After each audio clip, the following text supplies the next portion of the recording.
What's going on, everyone? Welcome back to my channel. Today I am ranking my top 10 favorite movies from this past summer. Now, this was difficult because we did have a lot of great movies that did come out the past couple of months. However, I did manage to whittle down my list to the top 10, and I can't wait to share it with you.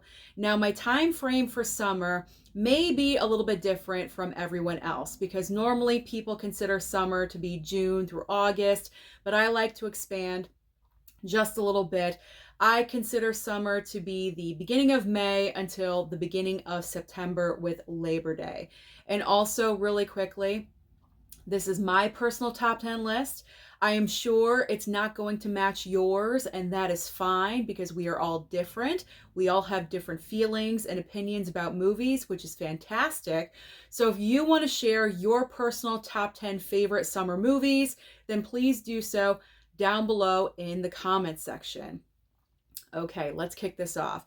Let's kick this off with number 10. It is Horizon: An American Saga, Chapter 1. Now, a lot of you are probably surprised that this made my top 10 list. I know that I said I enjoyed the film. I've embraced it. But the top 10 list, yeah, it made my top 10. I know, it really surprised me. But as I was going through my Letterboxd account with the past months from May to September, and I was really looking at my star system and everything that I ranked, Horizon, I gave a 4-star. And a lot of other movies that are not on my list that you may think would be on my list, they were like 3-star movies, 3.5. So I have to be true to myself. I enjoyed Horizon. I did. So I put it at number 10. And the reason why it made my list is because not only did it surprise me and I enjoyed it, but the quality of the film. I mean, we pretty much all knew this was going to be a well-made movie because Kevin Costner, when he's at the helm of any project, I think he's kind of a perfectionist, and he delivered. I thought he delivered a very nice film with Horizon. Yes, there were a lot of storylines happening, a lot of characters, but that I did not mind. I enjoyed it. The 3-hour runtime didn't really feel like 3 hours to me because the movie was moving at a steady pace, so I never felt the 3-hour runtime. Surprising enough, I know you would think that I would, but I did not. So all of those reasons combined, I really enjoyed the film, and I'm wondering about Chapter 2. Is it going to arrive? Is it going to be in theaters? Is it going straight to streaming? Is it going straight to physical? I honestly have no idea, but after the little montage credits at the end of the film, kind of, getting you ready for Chapter 2, I'm ready for Chapter 2. So let's try to get this moving. So I'm looking forward to the second chapter whenever it comes out. So hopefully that will be soon. All right, now let's move on to number 9. I have my list sitting next to me, so when I look over, I'm looking at my list. I do not have it memorized. No, I do not. All right, number 9 is A Quiet Place Day 1. Now, the reason why A Quiet Place Day 1 is on my top 10 is because the previous 2 films I really do enjoy. And chapter 3, Day 1, sorry, we're just going to continue. Day 1 I enjoyed as well, but not as much as the previous 2 movies. But the reason why Day 1 is on my list is because I love how with this movie, we cracked open the door to a larger world with this franchise because we are in a completely different location and following different characters in this movie. I feel like if we still followed the same family over and over and over again with every single movie in this franchise, it could get very repetitive and it could possibly get boring. But now that we're not doing that, we're diverting from that family for now. I'm not sure if we're ever going to get back to them, but for as of right now, we're moving on to different people and different locations, and that's exciting because the next installment of this franchise, we could be in Australia, we could be in London, we could be in Italy, we could be in Texas. Like, who knows where they're going to place this movie next. And that's what's exciting. So the possibilities of the future of the franchise are really endless. This franchise could go on forever if that's what they decide to do. I really do want John Krasinski back in the director's chair and also in the writer's room, because I feel like he just knows this world so well inside and out, and he just has the special touch. But if he no longer wants to be a part of it, that's fine. I'll have to deal with it. Okay. But I do prefer him as the creative force of this franchise. But I'm excited for what's going to happen in the future. So I did enjoy A Quiet Place day one.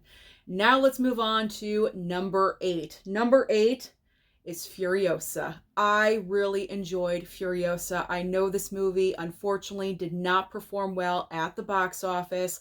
Not really sure why, but I was really rooting for this film. I'm not like a Mad Max fanatic or anything. I recently watched all of the movies to prepare for Furiosa. I know I didn't have to, but that was my choice because I'd never seen any of the movies. And of course, Fury Road was my favorite of the 4 previous films. So I was excited for Furiosa. And when I sat down for my theater experience, it was just so good. I mean, this movie is big and beautiful, and the characters are, in your face with, Chris Hemsworth, his brilliant acting with this character, and then you have all the costumes and the amazing looks of all these really weird, funky characters. And of course, you have Anya Taylor-Joy as Furiosa.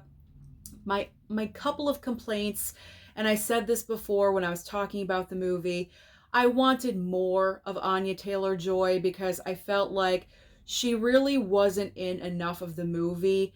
She needed to be in more of it. And then also, she didn't have enough dialogue as well. She was mainly silent throughout the entire time that she was in the movie. She had like 30 lines or something. That wasn't enough. I mean, there were moments in the movie where I would have been reacting all over the place if I was her character and she mainly stayed silent. And that kind of got on my nerves just a little bit. But the enormous creativity with this movie is really something. I mean, from the writing to the costumes to the production design, everything to do with this film was on such a grand scale. And I really do appreciate that. And the 4K of this film looks fantastic. It's one of the best of the year. So I really do recommend you pick up the 4K of Furiosa because it is just gorgeous and the sound is amazing as well. So this movie in the theater, also at home, great experiences. So that's why it made the top 10. Number 7. Number 7, The Fall Guy. The Fall Guy. I'm putting The Fall Guy on my list, and you may be surprised about this one because when I initially went to go and see the movie at the theater, I did say there was a lot going on, a lot of storylines. Maybe we should have removed one and the movie would have, gelled together just a little bit better and it would have been at a better pace. I don't know. I just said it was a little bit too much. But after watching it again at home on physical media, I just took all of my judgments away, everything that I thought, all knowledge, because I already knew what was going on. So no criticism was in my brain as I was watching it again at home. I was just watching it with the family, and I had such a great time watching this movie. My criticism of, I believe it was the romance angle, because we need the action, obviously, and we need the emphasis on the entire stunt, angle, because that's what the movie is about. So it was the romance angle.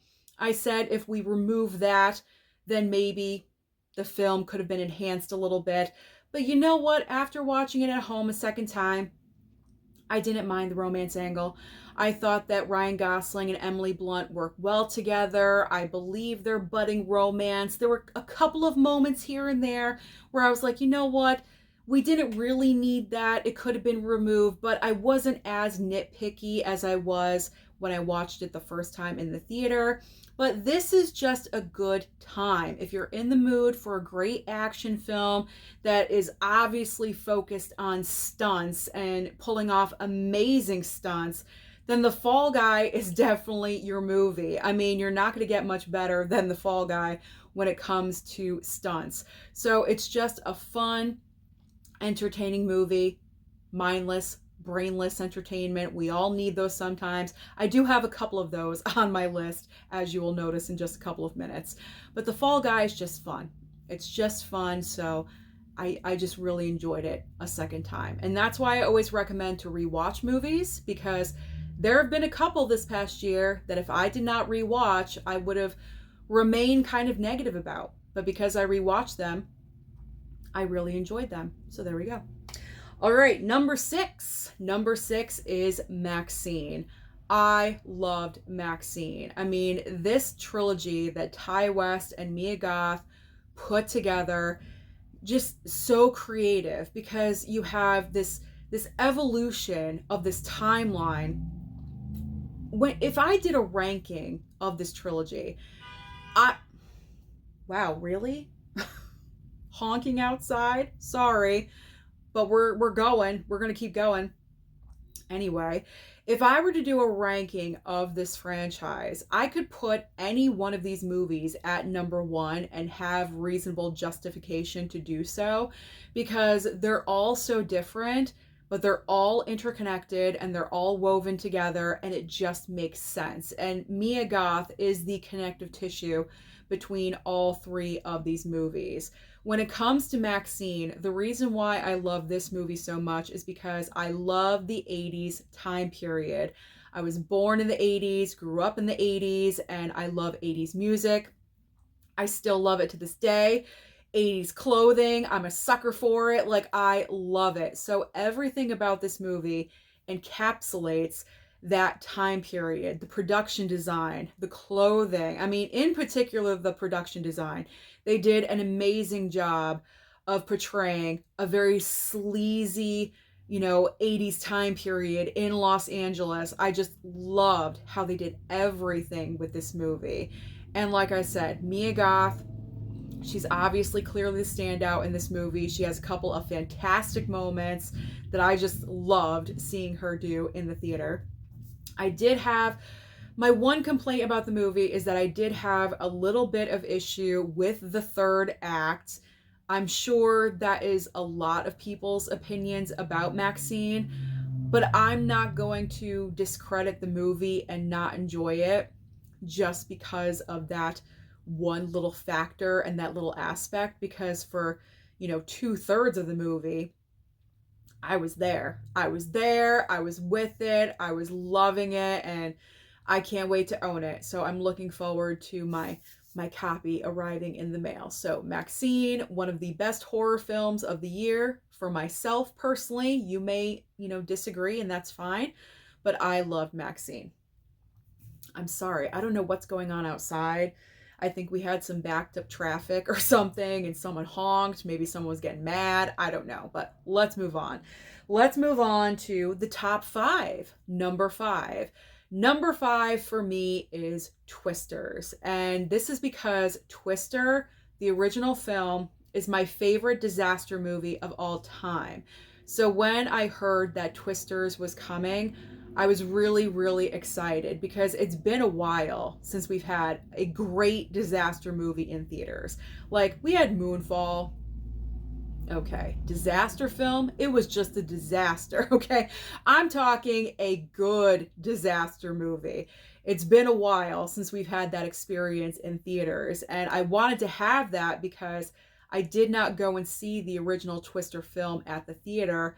I saw it first on physical media at home, and I just completely loved it. So when I went to the theater to see Twisters, I was so excited to have this in-theater experience, and that's exactly what Twisters was.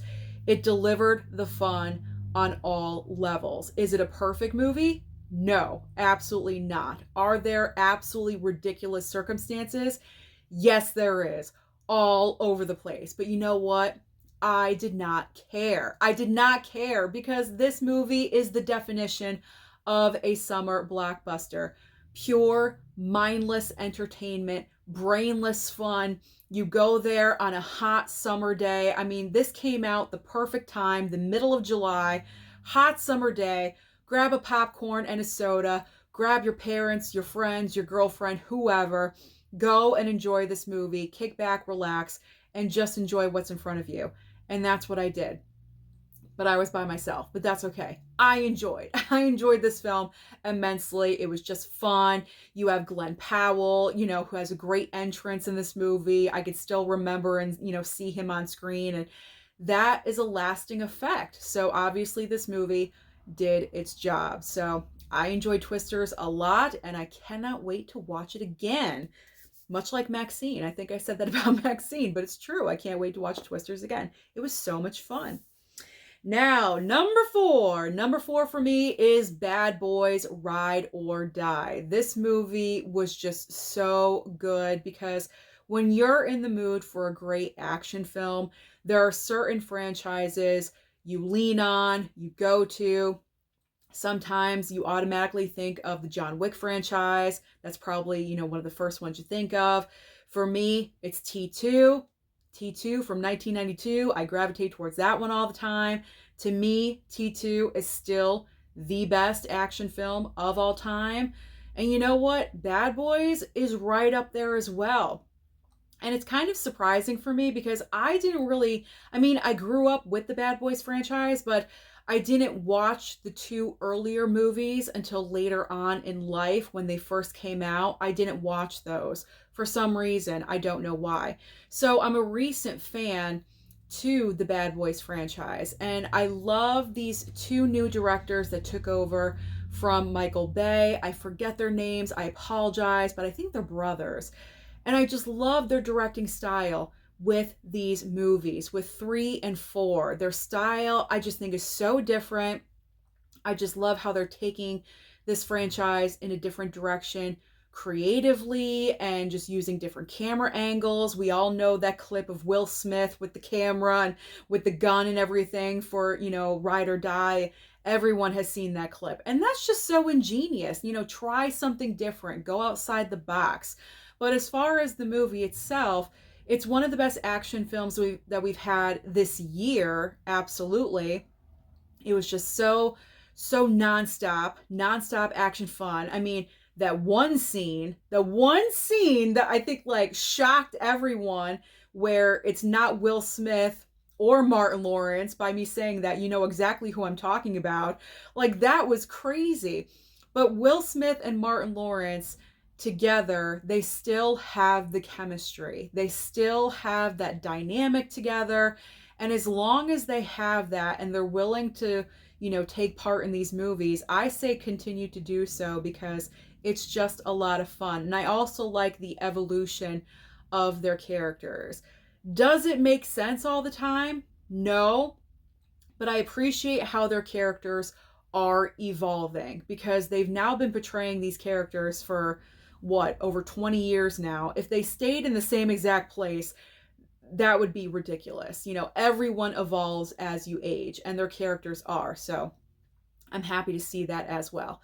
Oh, the redness is real. The redness is real, guys. I apologize. It's about 80 degrees today, so that's why I'm kind of red. So Bad Boys Ride or Die, number 4. Absolutely loved it. Ton of fun there as well. Now, number 3. Number 3 for me, Strange Darling. This movie, I was not ready for this movie. I heard with Strange Darling, do not read anything. Do not read a review. Do not read any kind of information. Just go to the theater, sit down, and enjoy the movie. So that is what I did. And this film is bonkers. It is bonkers crazy in the greatest way possible. Because you have this horror film where the movie starts out, you think you know where it's going, and trust me, you do not. And one of the things I love most about the film is that it's told out of sequence. It's told in 6 different chapters. So you start off with, I'm just grabbing numbers here, I don't remember. You're starting off with, say, chapter 4. Then you move to chapter 1, and then chapter 3, and then chapter 2. So all 6 chapters are told out of order. And by the time you get done with it, you're sitting there and you're like, what did I just watch? What did I just watch? That was brilliant. I mean, you're mainly following 2 characters in this movie, and you have this assumption, but you can't have that assumption because there are a couple of twists in this movie, and I'm not going to say what they are because I really want you guys to go and check out this film. It is one of the best horror films of this year. Like I said previously, it's going to be in my top 10, probably my top 5 horror films from this past year because this movie was just so well done. The cinematography, the photography, everything about this movie is just amazing. So if you have Strange Darling at your local movie theater still, I'm not sure if you will because it is a smaller film in limited release, but if it's still there, please give it a chance and check it out. You won't regret it. Moving on now to the runner-up, second place, I chose Alien Romulus. Alien Romulus gave me everything I wanted because the style of Alien Romulus is exactly like the first 2 Alien movies. And that's what I've been wanting for such a long time because personally for me, Prometheus and Covenant, I don't really care for. I didn't really understand those movies. I want simplicity with an Alien film. Okay, like simple. Make it simple, people. Alien and Aliens. Those are the 2 best Alien films of the franchise for a reason. It is a very simple plot line, very simple concept, and Fede Alvarez, thank goodness, went back to that style of Alien movie with practical effects, there we go.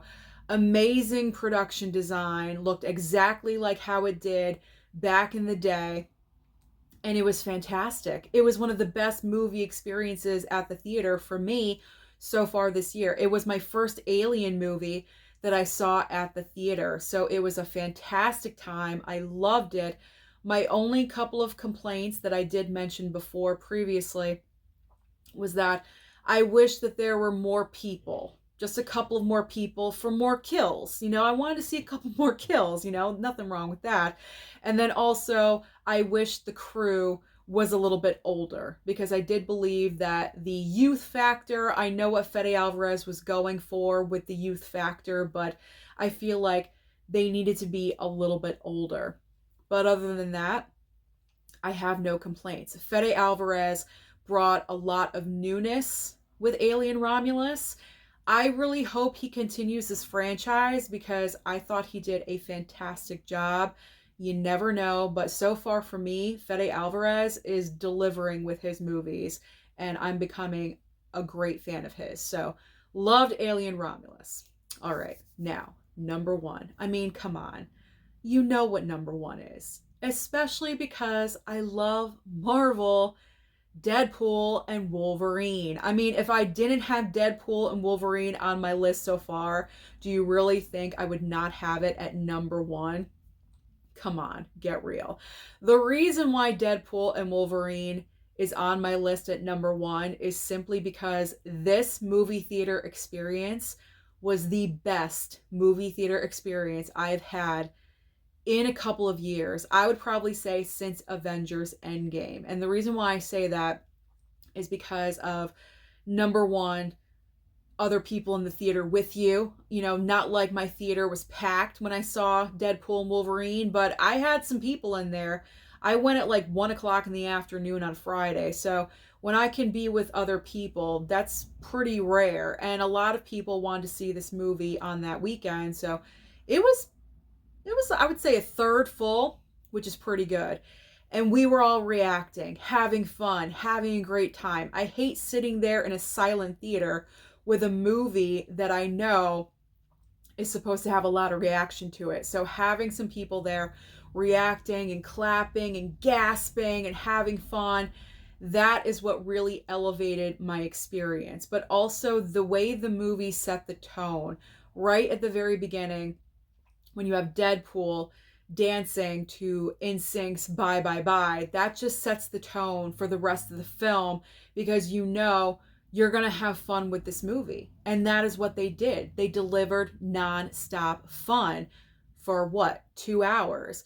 And that was amazing to continue that, because sometimes the film can dip. It did a little bit. There were some parts where it did dip just a little bit, but not that much. It always got back on track, and it finished off really strong. There were a lot of great moments and callbacks and cameos, and it was just right. I felt like it was just right. It could have had the potential to go way overboard and outlandish and go to, stupid areas, but at least I don't think they did that. They probably did do that, and that's where editing comes in, and they got rid of a lot of stuff. But there were a lot of great moments in this movie.